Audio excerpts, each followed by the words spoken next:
محمد الفاتح لما أغلق الناصر الحق بالحق والهادي وعلى آله وصحبه حق قدره ومقداره. اللهم أخرجنا من ظلمات وأكرمنا بنور الفهم وافتح بمعرفة العلم وحسن بالحلم وسهل لنا أبواب فضل وانشر علينا من خزائن رحمتك أرحم الراحمين. Taqabbalallah minna ya karim. Silakan dibuka kitab, ada di halaman 9, baris yang ketiga dari bawah, bagian luar. Halaman 9 bagian luar, baris yang ketiga dari bawah. Itu yang di luar masuk aja tuh, masih kosong. Yang di luar tuh masuk.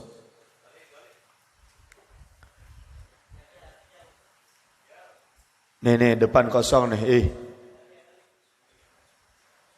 Al-hur yakfi bil isyarah. Orang cerdas sekali dibilangin tuh nurut. Wal ghabiyyu la yakfi bi alfi isyarah. Kalau orang bodoh 1000 kali dibilangin gak nurut-nurut. Ayo maju. Keluar itu bahasa akhirnya. Al-hur yakfi bil isyarah. Orang yang akalnya cerdas sekali dibilangin paham. Maju, maju. Teriak-teriak pada. Udah. Silahkan dibuka kitab, ada di halaman 9. Baris yang ke-3 dari bawah. Wariddatu salasatu aqsamin. Bismillahirrahmanirrahim. Alhamdulillahi rabbil alamin. Wabihi nasta'in ala umurid dunya waddin. Allahumma salli wa sallim ala sayyidina Muhammadin wa ala ali sayyidina Muhammad miftahi babi rahmatillah adada ma fi ilmillah salatan wa salaman daimaini bidawami mulkillah amma ba'du. Qala Syekhul Muallif rahimahullahu ta'ala wa adaman naf'a bihi wa bi barakati ulumihi wa bikum fid daraini amin. Radiyallahu ta'ala ankum. Wa qala radiyallahu anhu Rabbi israh li sadri wa yassir li amri wa hlul 'uqdatan min lisani yafqahu qawli. Subhanaka la ilma lana illa ma 'allamtana innaka antal alimul hakim wa la haula wa la quwwata illa billahil aliyyil azim ya fattahu ya alim.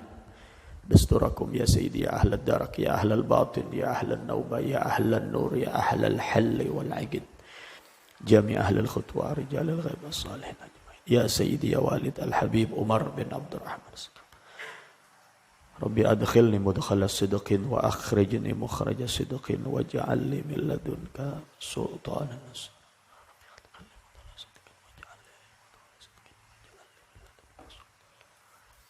Bismillahirrahmanirrahim. Qala radhiyallahu ta'ala anhu.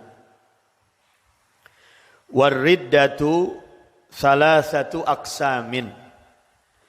I'tiqadatun wa af'alun wa aqwalun wa kullu qismin yatasha'abu syu'aban katsiratan faminal awwal asyakku fillah aw fi rasulih awil qur'an awil yaumil akhir awil jannati awin nari awil thawabi awil iqabi aw nahwi dzalika mimma huwa mujma'un alaih.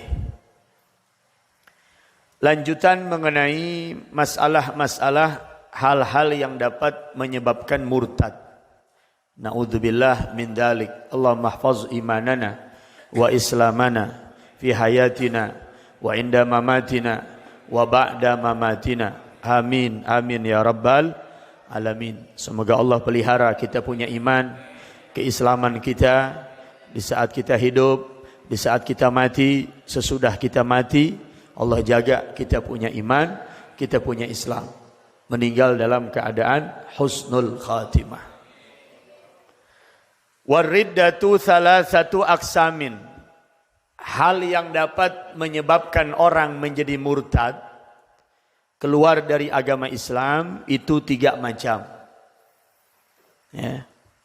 Kadang-kadang hal-hal ini kita anggap sepele, padahal bisa jadi apa yang kita ucapkan, apa yang kita perbuat justru mengeluarkan keimanan dari dada kita. Na'udzubillah min dzalik. Wariddatu thalathatu aqsamin. Murtad itu bisa terjadi karena 3 hal.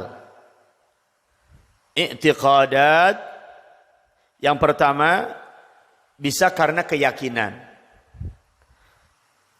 Wa af'al, bisa karena perbuatan. Wa aqwal, bisa karena ucapan. Jadi murtad, keluar dari agama Islam, itu bisa disebabkan pertama oleh keyakinan. Contohnya orang ragu, apakah nanti hari kiamat ada atau tidak, begitu. Dalam keyakinannya di hatinya enggak ada. Dia anggap tuh orang kalau udah mati, mati saja begitu. Dan dia tidak meyakini adanya hari kiamat. Dia ragu dalam hatinya, padahal KTP-nya Islam. Maka na'udzubillah, ketika ada keraguan itu, hakikatnya dia telah murtad di sisi Allah. Muslim indana, mungkin di mata kita dia muslim, tapi wa indallah, di sisi Allah belum tentu dia muslim. Wa af'alun, atau bisa karena perbuatan. Sujud kepada berhala, walaupun tujuannya cuma bercanda. Ngikut-ngikut peribadatan di luar Islam. Ngerayain Imlek, ngerayain apa saja. Ngikut-ngikut, nyembah-nyembah, peribadatan pelaksanaan mereka, itu bisa menyebabkan murtad. Na'udzubillah min dzalik. Mungkin di hadapan kita dia masih muslim menurut pandangan mata kita, tapi menurut pandangan mata Allah belum tentu iman Islam itu masih ada di dadanya. Bisa jadi matinya su'ul khatimah. Wa aqwalun, atau karena ucapan. Atau orang bisa menjadi murtad karena ucapan. Nah, ini satu demi satu akan dibahas. Apa itu contohnya yang berkenaan dengan keyakinan? Apa itu yang berkenaan dengan ucapan? Apa yaitu yang berkenaan dengan perbuatan kita? Karena orang murtad itu salah satu hayawan ghair muhtaram. Orang murtad itu salah satu makhluk Allah yang tidak terhormat. Ada 5 golongan manusia yang dikatakan hayawan ghair muhtaram, makhluk Allah yang tidak terhormat. Pertama, tarikus shalah, orang yang meninggalkan salat. Satu fardu ditinggalkan dengan sengaja, baik itu subuh, zuhur, asar, maghrib, isya. Dia enggak salat saja satu waktu, sengaja-ngaja dia tinggalkan walhal itu wajib buat dia, maka itu manusia yang tidak terhormat di mata Allah. Karena man taraka salah muta'ammidan kutibasmuhu ala babin nar fulan bil fulan la budda min dukhulin nar. Man taraka salata muta'ammidan, siapa orang yang meninggalkan sholat sengaja-ngaja, bukan karena ketiduran, bukan juga karena kelupaan. Udzur sholat cuma 2, ketiduran sama kelupaan. Kita tidur jam 11 siang, karena lelah, karena capek, bangun-bangun jam 4 sore. Nggak ngendusin, alarm dinyalain nggak kedengeran. Jam 11 siang kita tidur, bangun-bangun jam 4 sore, zohor kelewatan. Karena ketiduran, nggak dosa. Tapi wajib diqadha. Yang kedua karena kelupaan. Dia lupa kalau dia belum sholat isya. Karena tadi waktu maghrib misalnya ada tamu. Sehingga asik ngobrol sampai jam 8, setengah 9. Dia ngantuk, dia lelah, ganti baju, dia tidur. Subuhnya juga kesiangan, setengah 6 baru bangun. Masih ada waktu subuh. Waktu dia sholat subuh dia ingat, oh tadi ana belum sholat isya. Itu nggak dosa, karena kelupaan. Selain 2 ini, tidak ada udzur sholat. Mau macet, mau sibuk, mau sakit, mau berbaring di tempat tidur sekalipun, sholat tetap wajib buat kita selama akal kita masih berfungsi. Jadi orang yang meninggalkan sholat itu salah satu makhluk Allah yang tidak terhormat. Naudzubillah min dzalik. Jangan ada di antara keluarga, istri, anak kita yang berani meninggalkan sholat. Nanti ada bahasan khusus mengenai bagaimana ancaman-ancaman bagi orang yang berani meninggalkan sholat 5 waktu. 1 kali saja dia tinggalkan, tidak bisa diqadha dengan 1000 kali pergi haji. Gitu. 1 kali fardu kita tinggalkan dengan sengaja-ngaja, itu nggak bisa diganti dengan sebanyak 1000 kali pergi haji. Berarti umur kita harus 1000 tahun. Itu pun kalau bisa setiap tahun pergi haji. Kenapa begitu? Karena sholat yang pertama akan dihisab oleh Allah. Nabi SAW katakan, awwalu ma yuhasabu bihil abdu yaumal qiyamah as-salah. Permasalahan pertama yang akan dikoreksi oleh Allah dari setiap hambanya itu masalah solatnya. Fa in saluhat, kalau solatnya baik, solatnya benar, solatnya rapi, sesuai dengan tuntunan ilmu agama, saluha sairu amalih, maka seluruh amal ibadah yang lain akan ikut menjadi baik. Zakatnya, puasanya, hajinya, itu tergantung dia punya solat. Wa in fasadat, tapi kalau kata Nabi solatnya rusak, fasada sairu amalih, maka seluruh amal ibadah yang lain pun ikut dikategorikan rusak. Makanya barometer ukuran orang itu dikatakan ibadahnya baik atau tidak dari segi sudut dia punya solat. Itu. Yang kedua, makhluk Allah yang tidak terhormat zani muhsan, yaitu orang yang melakukan perbuatan zina walhal dia sudah menikah dengan pernikahan yang sah. Laki-laki sudah punya istri, sudah sah dia pernah menikah, tapi dia lakukan zina, maka perzinahan itu disebutnya orangnya namanya zani muhsan, orang yang melakukan perbuatan zina dengan pernikahan yang sah. Maka hukumannya harus dirajam, bukan lagi dicambuk, dipendam setengah badan, dan wajib orang yang lewat situ nimpukin dia sampai dia mati.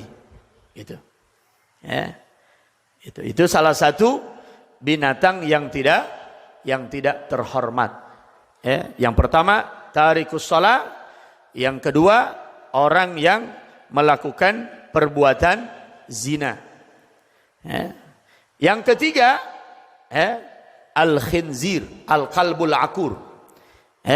Al-qalbul akur. Yang ketiga adalah binatang anjing gila. Anjing gila tuh. Anjing yang galak, yang gila, rabies, itu sama. Makhluk Allah yang tidak terhormat. Artinya boleh kita bunuh kalau dia mengganggu. Yang keenam, yang berikutnya yang terakhir itu babi. Itu pun tidak terhormat. Namun mana di antara makhluk yang lain ini, andai kata sebelah kanan kita orang yang tidak sholat kehausan, di sebelah kiri kita ada babi juga kehausan. Ulama menganjurkan kasih babi yang haus, jangan kau berikan orang yang tidak sholat yang kehausan. Jadi masih muliaan babi daripada orang yang tidak sholat. Itu. Jadi rendah martabatnya, kedudukannya orang yang tidak sholat. Nah, yang terakhir al-murtad, orang yang murtad. Jadi tarikus shalah, orang yang meninggalkan sholat. Yang kedua zani muhsan, orang yang melakukan perbuatan zina dengan sebab ada pernikahan sah. Walhal dia udah punya istri, si perempuan udah punya suami, main serong sama laki-laki lain, terjadilah perzinahan, maka itu disebut zani muhsan. Maka hukumannya bukan lagi dicambuk 100 cambukan, tapi dia harus dirajam, dipendam setengah badan, ditimpuki. Yang ketiga, seekor anjing yang gila, kalbul akur. Yang keempat, al-khinzir, babi. Yang kelima, al-murtad, orang yang murtad. Itu makhluk, 5 makhluk Allah yang tidak terhormat. Gitu. Kayaknya dalam hukum Islam, orang yang tidak sholat sebanyak 3 kali sengaja-ngaja wajib dipenggal dia punya kepala.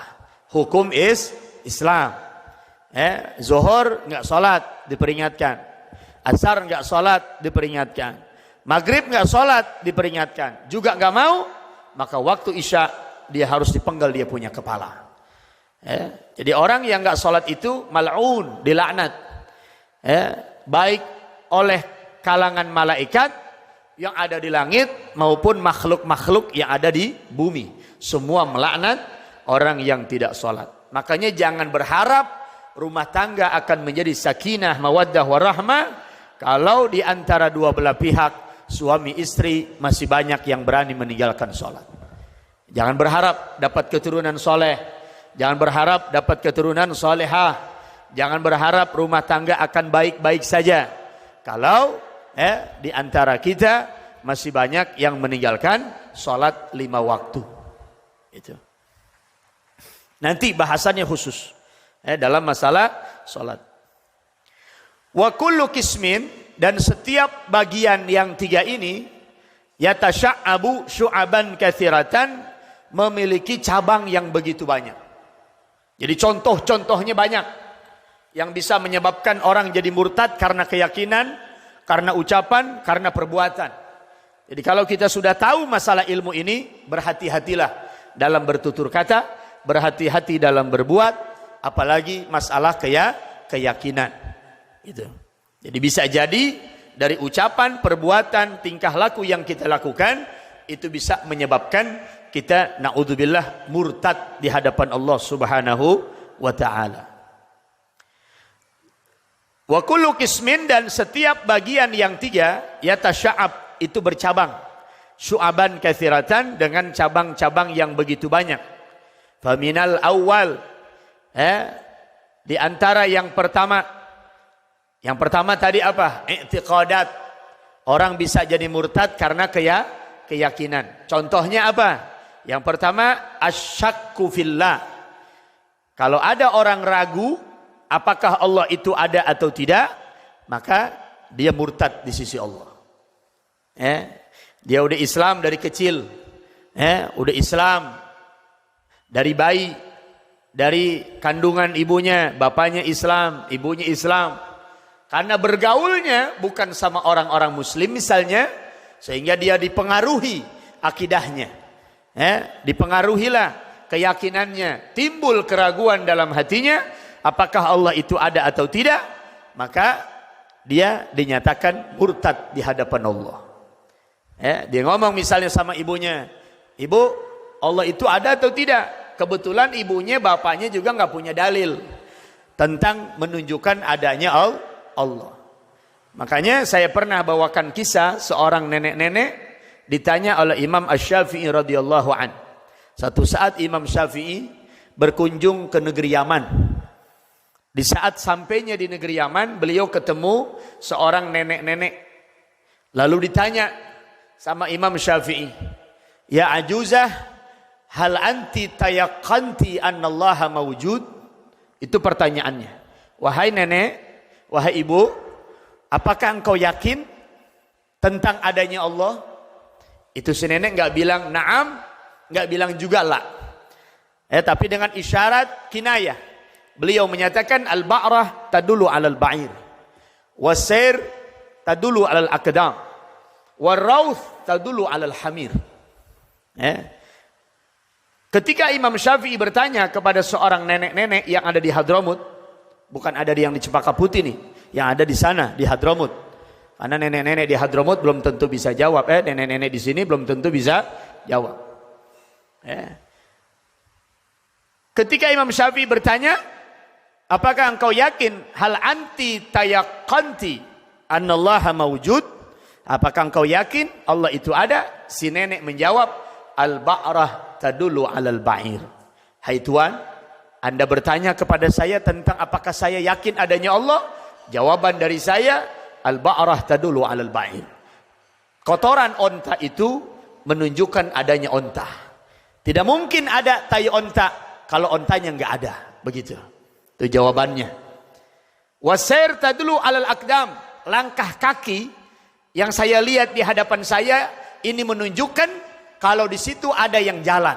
Enggak mungkin ada bekas telapak kaki kalau tidak ada orang yang berjalan di situ. Warauth tadulu 'alal hamir. Dan kotoran keledai itu menunjukkan adanya keledai. Jadi tidak mungkin adanya saya alam semesta yang luas ini kalau tidak ada yang menciptakan, yaitu Allah Subhanahu wa ta'ala. Itu. Coba besok tes, antum pergi, nenek-nenek lagi nyapu, lagi ngapain, tanya. Gitu. Kalau dia jawab, alhamdulillah. Kalau nggak dijawab, ente digetok pakai sapu, nah, itu urusan ente dah. Itu pintar tuh nenek ya. Jadi nggak langsung jawab, oh ana yakin adanya Allah. Karena kalau jawab gitu ditanya lagi nanti, dalilnya apa? Dalil nakli atau dalil akli.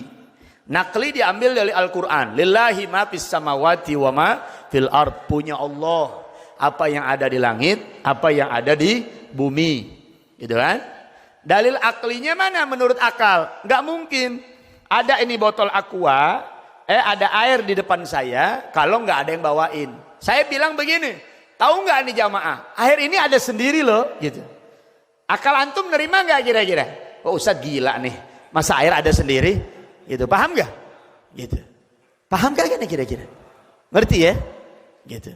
Jadi kalau kita sudah yakin bahwa alam semesta ini punya Allah, kita yang ciptain Allah, yang bikin senang kita Allah, yang bikin sedih kita Allah. Kenapa di saat menjalani menapaki kehidupan kita kadang-kadang masih ragu, padahal Allah itu sudah atur semuanya.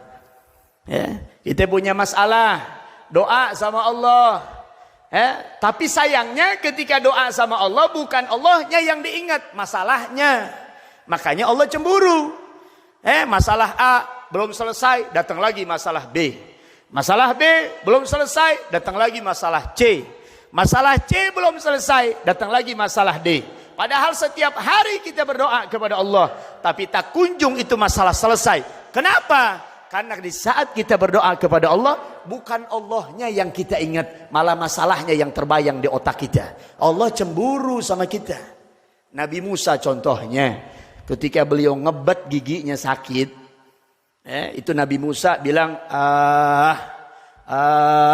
artinya itu ya Allah. Ya Allah, sakit banget nih gigi. Gitu. Untung waktu itu Mansur S belum ada tuh, penyanyi dangdut. Lebih baik sakit gigi daripada sakit hati, begitu kan? Itu Nabi Musa manggil-manggil Allah waktu sakit gigi. Dipanggil-panggil, ya Allah, ya Rabbi, sakit banget ini gigi saya. Allah turunin malaikat Jibril, kasih tahu hai Jibril kepada Musa, obatnya itu ada di samping rumahnya daun saga.